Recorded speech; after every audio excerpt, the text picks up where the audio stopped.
अगर केएल राहुल चाहेंगे तो सरफराज टीम में आ जाएंगे और थर्ड टेस्ट मैच भी खेल लेंगे। तो आप सोच रहे होंगे केएल राहुल के चाहने से क्या होता है? ना केएल राहुल कप्तान है, ना केएल राहुल वाइस कैप्टन है और ना ही वो कोच है, क्योंकि कोच तो राहुल द्रविड़ है। तो अब राहुल के ऊपर डिपेंड इसलिए करता है क्योंकि केएल राहुल जो है वो फिलहाल इंजर्ड है, फिलहाल एनसीए में है और विराट कोहली जो वो पोजीशन है ना थर्ड और फोर्थ प्लेस वाली, वहां पर विराट कोहली तो पूरी तरह से बाहर हो गए। विराट कोहली ने पूरी तरह से अपने आप को अनअवेलेबल बता दिया है इस 5 मैच की टेस्ट सीरीज के लिए। 2 ऑलरेडी हो चुके हैं, 3 मैचेस बच रहे हैं।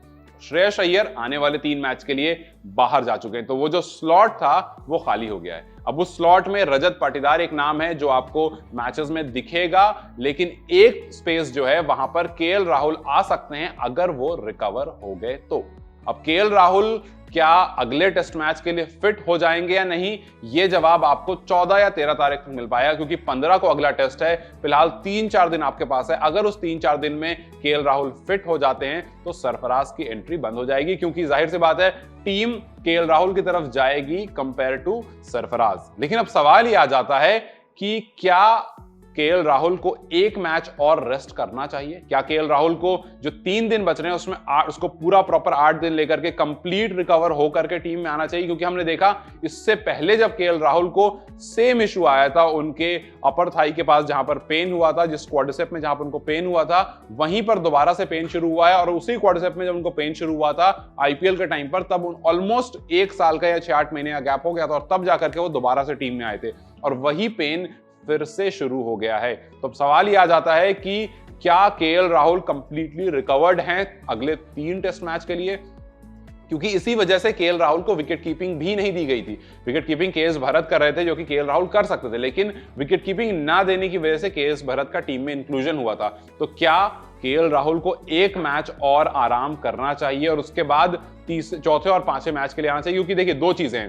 पहला यह कि तीसरा टेस्ट मैच बहुत इंपॉर्टेंट है। राजकोट में खेला जाने वाला ये मैच, आप 1-1 से सीरीज ड्रॉ कर चुके हो। अगर ये मैच इंग्लैंड जीत जाता है तो इंग्लैंड के पास एक अपर हैंड हो जाएगा। इंग्लैंड को सिर्फ 2 में से 1 टेस्ट मैच जीतना होगा और इंडिया में आकर के पिछले 10 साल से इंग्लैंड ने कभी भी हमें मैच नहीं हराया। इंग्लैंड ने क्या, पिछले 10 साल से इंडिया कभी भी अपने घर पर एक भी टेस्ट सीरीज नहीं हारा है।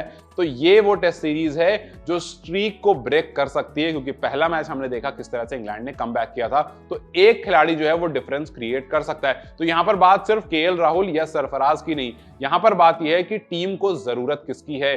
क्या केएल राहुल का वापस आना वाकई जरूरी है? क्योंकि अगर राहुल वापस आ जाते हैं, अगर वो कंप्लीटली रिकवर नहीं होते हैं, तो उनके वापस आने से भी इंडिया को नुकसान हो जाएगा। ये बात मैं इसलिए कह रहा हूं क्योंकि केएल राहुल वापस तो आ जाएंगे, लेकिन अगर वो कंप्लीटली रिकवर नहीं होंगे तो हो सकता है चौथे या 5वें टेस्ट मैच में उनको वो दर्द फिर से शुरू हो जाए। और अगर ऐसा होता है तो आप सरफराज को तो फिर अंदर ले आओगे, क्योंकि आपने अय्यर को पूरी तरह से बाहर निकाल दिया है, आपके पास विराट कोहली नहीं है, तो आप सरफराज को तो अंदर ले आओगे। लेकिन क्या उस टाइम पर सरफराज को अंदर लाना बहुत लेट हो जाएगा? क्या केएल राहुल की प्रेजेंस की जरूरत उस टाइम पर पड़ेगी? खैर ये तो फ्यूचर बताएगा, लेकिन फिलहाल के लिए सवाल बस ये है कि क्या केएल राहुल अगले 3 दिनों में इतने फिट हो जाएंगे कि 15 तारीख से होने वाले या फिर 14 को जो स्क्वाड फाइनलाइज होगा या 15 की सुबह को जो स्क्वाड फाइनलाइज होगा उसमें उनका नाम होगा। अगर प्लेइंग 11 में उनका नाम नहीं होता है तो फिर सरफराज का डेब्यू तय है। तो जाते जाते मेरा सवाल आपसे यही कि क्या तीसरे टेस्ट मैच में इंडिया को केएल राहुल की जरूरत है या फिर वो जरूरत सरफराज पूरी कर सकते हैं? फिर मुझे कमेंट सेक्शन में जरूर बताएं। इस वीडियो को लाइक और शेयर जरूर करें और जाते जाते चैनल को सब्सक्राइब करते जाएं।